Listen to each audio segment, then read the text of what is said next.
ये धारावाहिक किसी प्रकार की ऐतिहासिकता का दावा नहीं करता। तत्कालीन परिस्थितियों को दर्शाने के लिए आवश्यक और उचित नाटकीय रूपांतर किए गए हैं। ऐतिहासिक रूप से जोधाबाई के स्थान पर हरकाबाई, हीर कुंवर जैसे नाम इतिहास में प्रचलित हैं। ये धारावाहिक किसी भी सामाजिक परंपरा और पारिवारिक संबंधों का ऐतिहासिक दावा नहीं करता है। इसका उद्देश्य किसी भी समुदाय की भावनाओं को ठेस पहुंचाना नहीं है।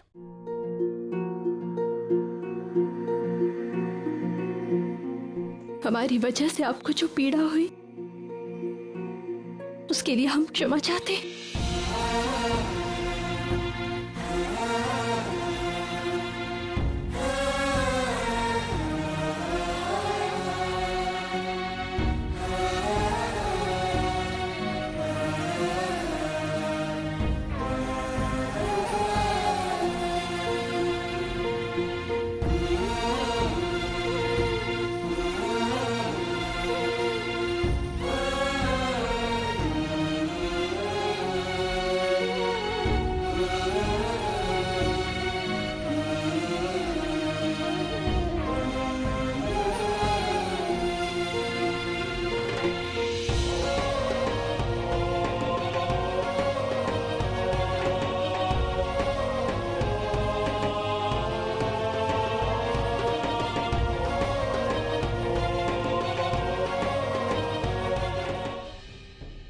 उस दिन उस पर हम जो रोए, वो आंसू जो हसन और हुसैन की मौत के बाद हमारी आंखों में बंधे हुए थे, उस दिन निकले। काश वो आंसुओं का गुब्बार पहले ही निकल गया होता तो हजारों का खून नहीं बहाते हम। ठीक ही कहा था बाबा सलीम चिश्ती ने, हमें अपने गुनाह का पछतावा पूरा करना था। खुदा ने शायद उन्हें भेजा था हमें अपनी पनाह में लेने के लिए। हमें अपने गुनाह धोने थे पछतावे के आंसुओं से। या मेरे मौला, हम नहीं जानते कि क्यों जलाल तेरी राह से भटक गया है। उसे फिर से अपनी पनाह में ले ले।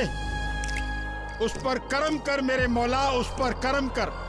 उसे मोहब्बत अता फरमा जिसकी उसे जरूरत है। हिंदुस्तान को जरूरत है, इंसानियत को जरूरत है मेरे मौला। उसे दुनिया की तारीख बदलनी है, उसे खुद मत बदलने दे मेरे मौला। उसके लिए जरूरी है कि उसे मोहब्बत और सुकून मिले। उसे सुकून बख्श दे मेरे मौला, सुकून बख्श दे।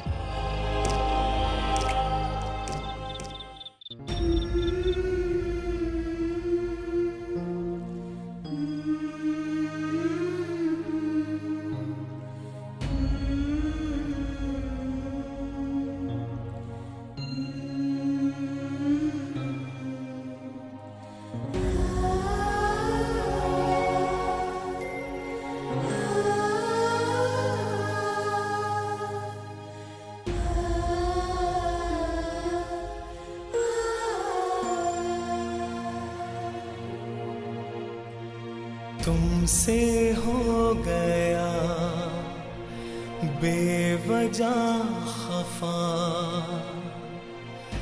दिल भी पशेमन हुआ है। कैसे कहूँ मैं तुम माफ कर दो, दिल कशमकश में पड़ा है।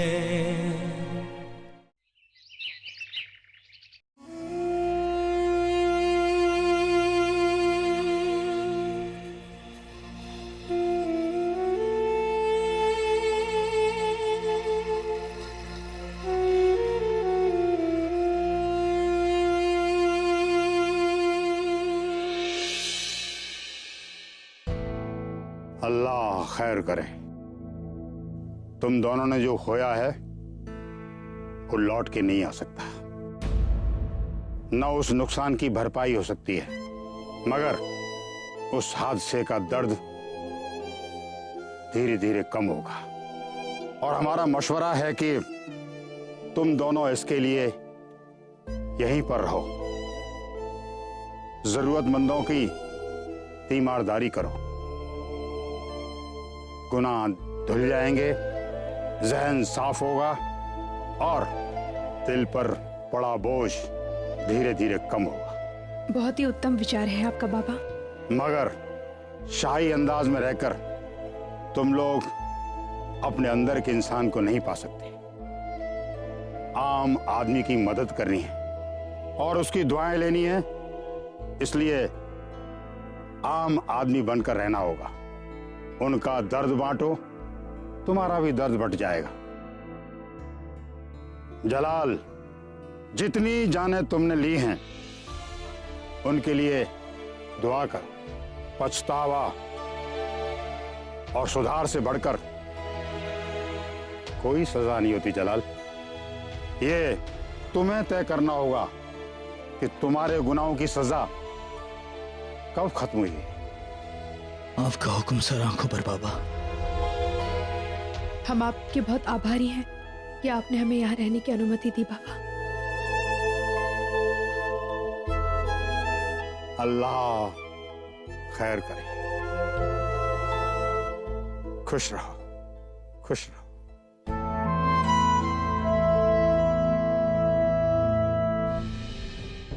हजारों जाने ले लेना एक शहंशाह के लिए आसान काम था, मगर एक आम आदमी का दुख बांटना एक आम आदमी के लिए मुश्किल था।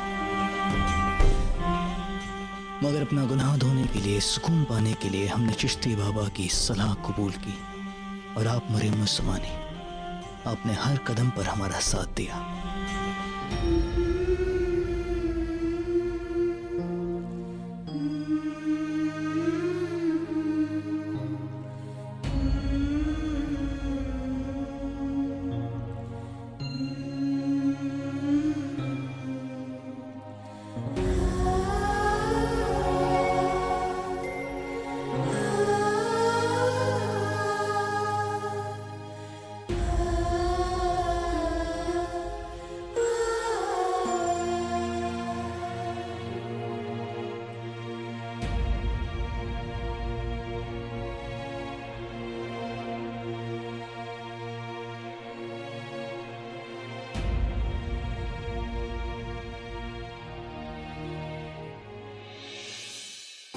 वक्त गुजरने के साथ महल के हालात में भी बदलाव आ रहा था।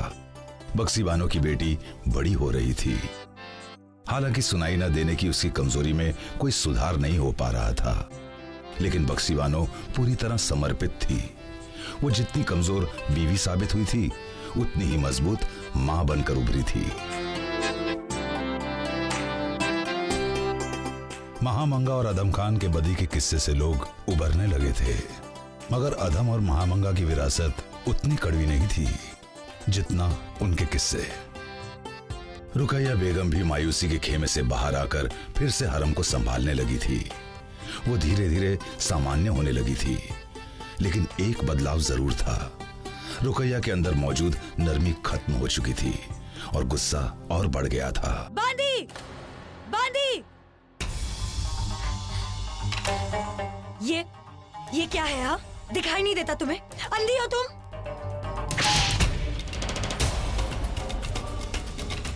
दोबारा ऐसी गलती मत करना, समझी? और जलाल वो शेख सलीम चिश्ती के आश्रम में खिदमत करने लगा था, अमन, सुकून और शांति की तलाश में।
इस जंग में हमसे जितना भी नुकसान हुआ है उन सब की भरपाई की जाए।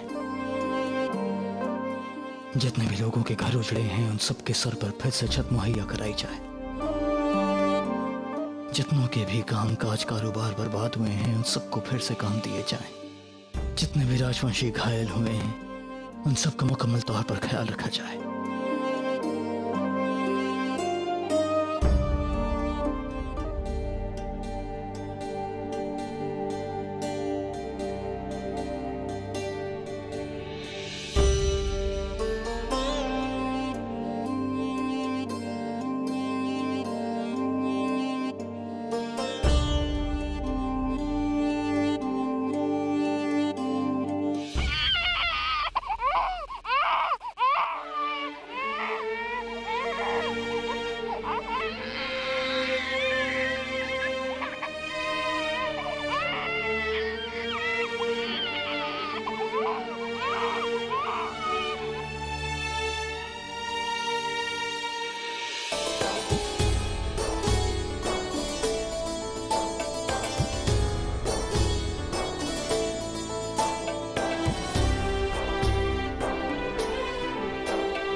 शहंशाह जलालुद्दीन ने आपके नुकसान की भरपाई भेजी है, कबूल कीजिए।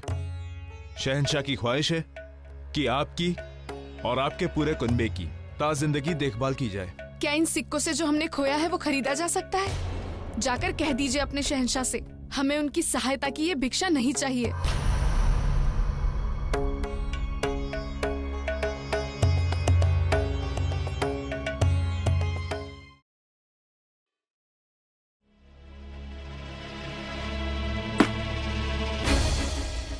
क्या हुआ जोधा बेगम आपको? जोधा बेगम अब यहाँ बैठी, आप यहाँ बैठी। हम अभी हकीमा साहिबा को बुला कर लाते हैं। अब यहाँ बैठिए।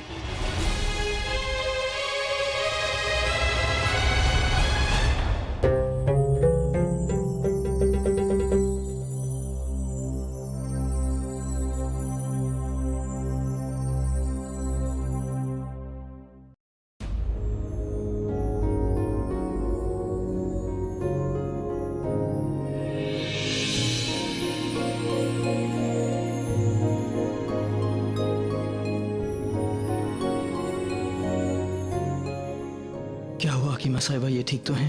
आपको क्या लगता है क्यों हुआ होगा ये सब? दिन भर बहुत मेहनत करती हैं, हम इन्हें कहते हैं आराम करने के लिए, लेकिन हमारी बात ही नहीं मानती हैं। आराम तो इन्हें करना ही होगा, लेकिन इनकी तबीयत खराब नहीं है।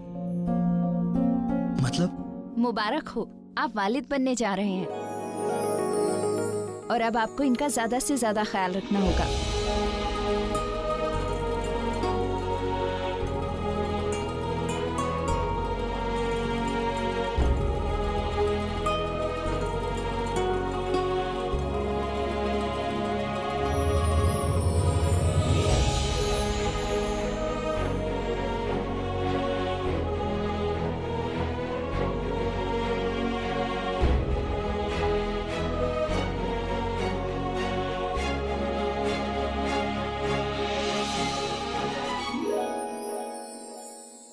अरे कोई है? आइए बाबा, आइए। बेटे जोधा, तुम बैठी रहो। मिजाज शरीफ दुरुस्त है ना? सब कुछ ठीक है बाबा, बस आपकी मोहब्बत ने इन्हें जिद्दी बना दिया है। ना ये आराम करती हैं, ना ही हमारी कोई बात मानती हैं, और ना ही ये हमें खुद की तीमारदारी करने देती हैं। ऐसी बात नहीं है बाबा, ये चाहते हैं कि हर समय हम विश्राम करें और ये काम करें। अब आप ही बताइए, ये कैसे संभव है कि पत्नी विश्राम करे और पति काम? ये तो हमारा धर्म नहीं ना। बात दोनों की दुरुस्त है, लेकिन इस मुश्किल का हल हमारे पास है। बेटा अंदर आ जाओ।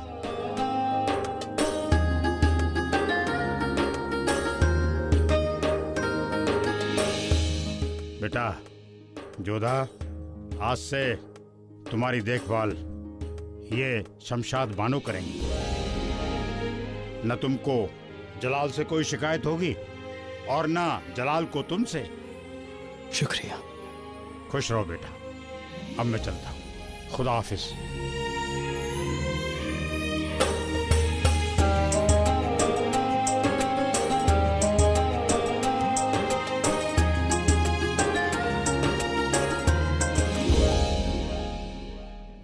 एक अरसा हो गया जलाल और जोधा को देखे हुए। उनकी बहुत याद आने लगी है। ऐसा लगता है महल सूना हो गया है। प्रणाम मल्लिका यासु। आशा करते हैं कि सूनापन बहुत जल्द खुशहाली में बदल जाएगा। हम आपके कहने का मतलब नहीं समझे टोडरमल साहब। क्या शहंशाह लौट रहे हैं? जी, उस विषय में तो कोई सूचना नहीं है, परंतु हाँ, उन्हें जल्द ही लौटना पड़ेगा। हम समझे नहीं। जी, शुभ सूचना ये है कि जोधा बेगम गर्भवती है और वो जल्द ही मुगल सल्तनत के वारिस को जन्म देने वाली है।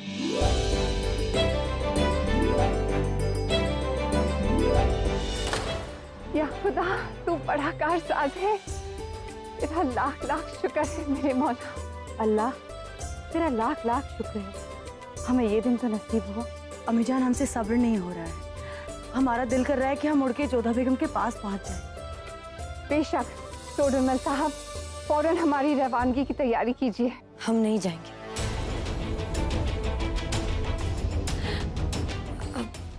आप लोग हमें गलत मत समझिएगा, लेकिन अगर हम सब चले गए तो यहाँ के इंतजामात कौन संभालेगा? आप लोग जाइए। जोधा बेगम और शहंशाह के इस्तकबाल की तैयारियां हम करेंगे।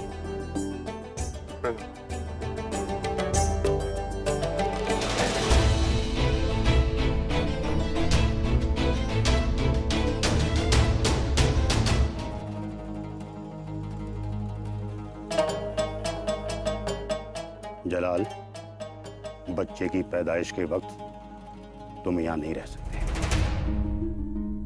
सितारों की चाल कहती है कि उस वक्त तुम्हारा अपने बच्चे के आसपास रहना उसके लिए और जोधा बेगम की सेहत के लिए ठीक नहीं होगा। महीने भर तुम अपनी औलाद के रोशन चेहरे का दीदार नहीं करोगे।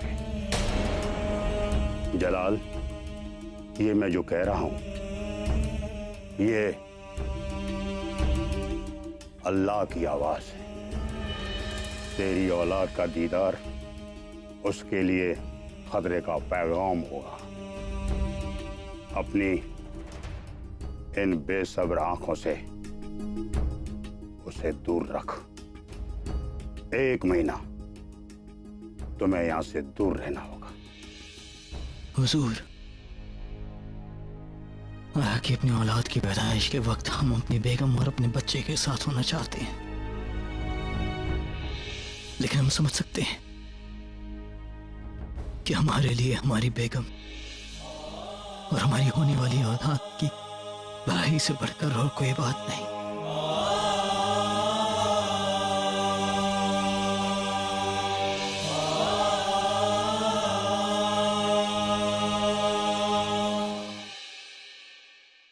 आदाब।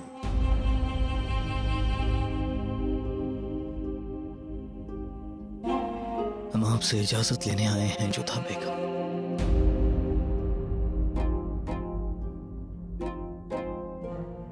इतनी रात्रि को अचानक से आपको कहाँ जाना पड़ रहा है? वक्त आ गया है जोधा बेगम। समझे नहीं हम, किस चीज का समय आ गया है? वक्त आ गया है कि हम अपने पछतावे की आखिरी सीढ़ी चढ़ें। उस राजवंशी औरत ने हमारी मदद लेने से इनकार कर दिया है और हम अच्छी तरह जानते हैं कि वो और उसका बच्चा बहुत तकलीफ में है। हम जब तक उनकी मदद नहीं कर लेते, जब तक उनसे माफी नहीं मांग लेते, हमारा पछतावा पूरा नहीं होगा।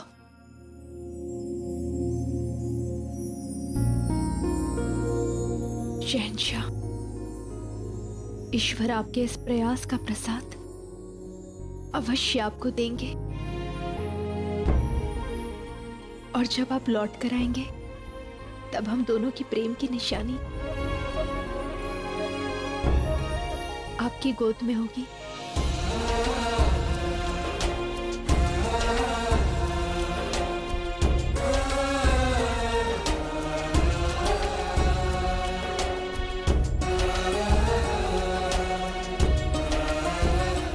खुद का और हमारे बच्चे का ख्याल रखिएगा।